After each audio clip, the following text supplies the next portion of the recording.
कारगोजई को रशिया की तरह पाकिस्तान के ज़ेर इंतज़ाम कश्मीर पर हमला करके इसी तरह से कब्जा कर ले जैसे रूस यूक्रेन में कर रहा है।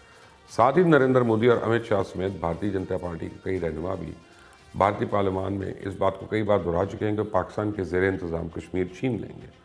और इसकी रिपोर्ट भी मौजूद है कि अगला पार्लियामानी इंतखाबात यानी 2024 से पहले बीजेपी की हुकूमत हमला करने वाली थी, लेकिन लद्दाख में चाइना के साथ भारतीय तनाज़े ने उस मामले को उस वक्त टाल दिया था। नमस्कार दोस्तों, स्वागत है आप सभी का। दोस्तों, जैसा कि आप सभी जानते हैं कि इंडिया ने कभी भी 2024 से पहले जो पाकिस्तान ऑक्यूपाइड कश्मीर है वो ले लेना है, और इस बात के लिए अमित शाह जी ने पार्लियामेंट में बोल दिया था। वही दूसरी आप तरफ एक और वीडियो देखेंगे आप, उसके अंदर आपको इंडिया के कश्मीर में और इंडिया पाकिस्तान के कश्मीर में डिफरेंस का पता चल जाएगा, और क्या एक्चुअल रियलिटी है इंडिया पाकिस्तान की वो भी आपको पता चलेगी। उसके बाद आप तीसरी वीडियो में देखने वाले हैं कि किस तरह एक पाकिस्तानी पत्रकार इमरान खान को धोगा, उसकी बेइज्जती करेगा। वो बड़ी ही इंटरेस्टिंग है, तो चलिए। लेकिन ये इस तरह की बातें ये कर रहे हैं कि ना कोई डेवलपमेंट है, ना कोई मोबाइल सर्विस चल रही है, ना सड़क बन रही है, ना कुछ हो रहा है। और दूसरी तरफ हम देखते हैं तो वहाँ पे डेवलपमेंट भी हो रही है, वहाँ पे मॉल्स भी बन रहे हैं, सब कुछ हो रहा है। और फिर ये कहते हैं कि हमने वो हिस्सा भी ले लेना है। तो अगर कोई काम नहीं करेंगे, यहाँ पे कोई चीज बनाएंगे नहीं, कुछ लोगों को दिखाने को नहीं होगा, तो आपके ख्याल से फिर कैसे लोगों को ये यकीन दिला सकेंगे कि हम बहुत बेहतर ख्याल रख सकते हैं कश्मीर का? देखिए, पहली बात तो समझने वाली ये है कि हिंदुस्तान जो है वो मुल्क नहीं है, बड़े सगीर है। और उसके अंदर 28 रियासतें जो है as a state with state status 28 रियासतें उसमें मौजूद हैं, 6 यूनियन टेरिटरीज हैं। ठीक है, तो हर स्टेट का भारत की जो सेंट्रल गवर्नमेंट है, स्टेट है, उसके साथ मुआहदा है कि हमारा क्या इस यूनियन में रहने का हमारे ये मुआहदा है कि ये हमारे कस्टम ड्यूटी या जो है वो टैक्स का ये सिस्टम होगा, एक्सेट्रा एक्सेट्रा। तो इस तरह से अगर आप देखें तो फिर आप ये समझें कि हिंदुस्तान जो है वो यूरोपीय यूनियन की तरह एक मुल्क है, जैसे यूरोपीय यूनियन एक यूनियन है। भारत की को भी इंडियन यूनियन कहा जाता है, इंडिया की यूनियन की रिपब्लिक है। वहां की जो गवर्नमेंट है उसको यूनियन गवर्नमेंट, मतलब वहां पे यूनियन मिनिस्टर होता है बकायदा, जो पूरे यूनियन के तमाम स्टेट्स और यूनियन टेरिटरीज को देखता है। तो अब उस यूनियन में से एक्सक्यूज मी, कोई अगर रियासत या यूनियन टेरिटरी हिंदुस्तान को छोड़ना चाहेगी तो पहले वो सबसे पहले तो वो ये सोचेगी कि 1 अरब 35 करोड़ की खुली मंडी तक जो रसाई है उसको वो छोड़ के तो किस मंडी के साथ जो है वो जुड़ना चाहते हैं। पाकिस्तान की मंडी के साथ जो 22 करोड़ है, जो यूपी से भी कम आबादी है पाकिस्तान की। तो पहली तो चीज ये है। दूसरा ये है कि उसमें फिर देखा जाता है कि रूल ऑफ लॉ, अब पाकिस्तान में जो रूल ऑफ लॉ की सूरत हाल है वो आपके सामने है, तो वो कोई ऐसी पुरकशिश नहीं है। तीसरी चीज जो देखी जाती है वो इकोनॉमिक स्टेबिलिटी देखी जाती है। पाकिस्तान तो पिछले दिनों नेगेटिव ग्रोथ में चला गया था, आज भी वो ग्रे लिस्ट में दोबारा चला गया, बाहर ही नहीं निकल पा रहा।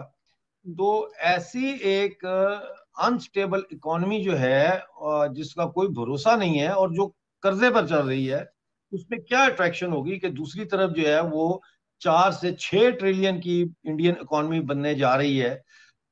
चौथी चीज कि आपके जो बॉर्डर है और फॉरेन अफेयर जो है और हमसायों के साथ जो तल्लुकात हैं वो किस तरह के, ये सारी चीजें जो है सोच सामने रखी जाती हैं जब कोई किसी यूनियन टेरिटरी या स्टेट के साथ दूसरी के साथ जुड़ना चाहे।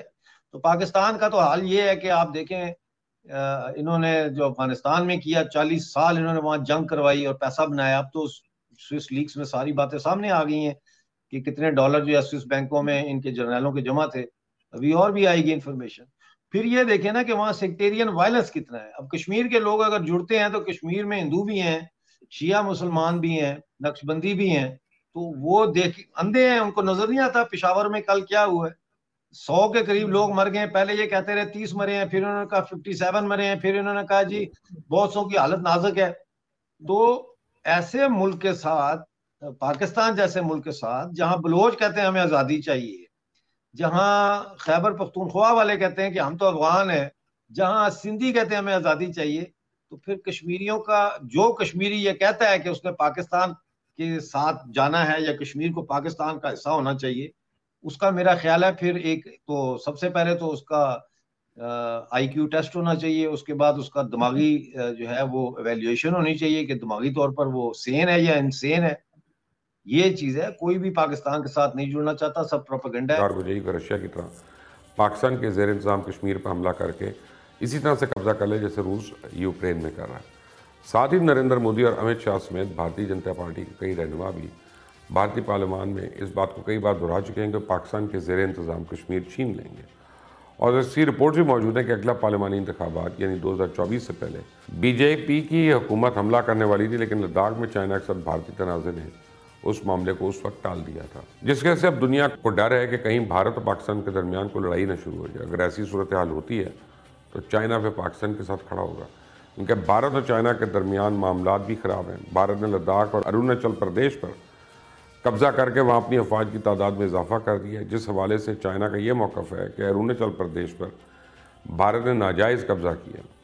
दूसरी तरफ भारत कहता है कि चाइना ने अरुणाचल प्रदेश से मुल्का इलाके अस्करी इंफ्रास्ट्रक्चर खड़ा करके भारत को चैलेंज किया। जब कहते कि यार मोदी जी आपकी कॉल उठाते नहीं है, बाइडेन आपको कॉल करते नहीं है। दूसरे नंबर पे मोदी जी के बाद Joe Biden, mister Joe Biden साहब जो हैं अमेरिकन प्रेसिडेंट, उनकी भी बड़ी मतलब पता चला है, हमें सूत्रों से पता चला है कि उनका भी बड़ा हाथ है। तो इमरान खान साहब को हटाना चाहते हैं।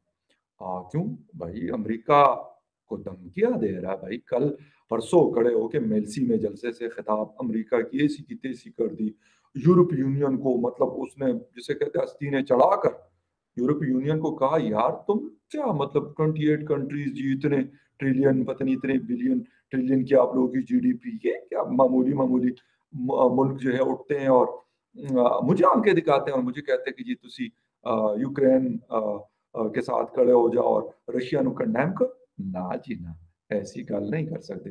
तो खान साहब की ये क्वालिटीज जो हैं ये लोग, लेकिन आ, असल में ना मोदी जी को जब ये पता चला कि यार खान साहब तो भाई हम तो मतलब पता नहीं कभी रॉ को कहते हैं तो कभी किसको कहते हैं, कभी किसको कहते हैं, वो काम जो पता नहीं शायद सालों से नहीं हो रहा था, खान साहब ने यूं कर दिया वो सारी चीजें। ठीक है, तो इसीलिए भी उन्होंने इनके खिलाफ साजिश। और सबसे बड़ी बात, मुझे तो लगता है कि ये जितने भी ये इंटरनेशनल साजिशी जितने भी हैं, ये सारे सब के सब, मैं आप सबको सर आप उर्दू समझते हैं या नहीं समझते या जो भी आप ट्रांसलेट करवा दें किसी से, लेकिन आप लोग इंतहा के फारिग लोग हैं सर कि आप खान साहब के खिलाफ साजिशें करें। इतना अच्छा आदमी हमें मिला है। और मैंने तो अपने इंडियन दोस्तों से सुना है कि यार हम तो चाहते हैं कि इमरान खान साहब 5 साल और आए।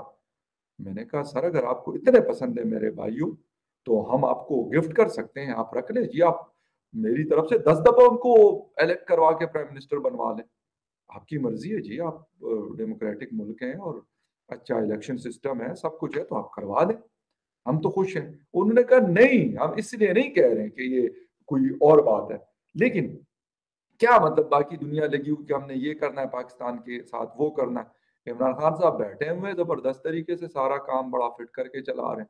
तो मैंने कहा "ओ यार हमारी समझ भी ना स्लो है ना साबुन"। तो खैर एनीवे, तो अब कहानी ये है भाई कि इमरान खान साहब घबरा भी नहीं रहे, सिर्फ कांप रहे हैं, नजर आ रहा है। अच्छा, बातें तो पहले भी उनकी ए टू जी जितने भी उनके लोग थे मतलब गालम गलोच, ये तो बड़ी मामूली सी बात है यार, कोई गाली देना ये वो टीवी पे दे देते हैं, बाकी तो खैर वैसे ही जलसे जुलूसों में तो मतलब वो अपना हक समझते हैं वो दे देते हैं।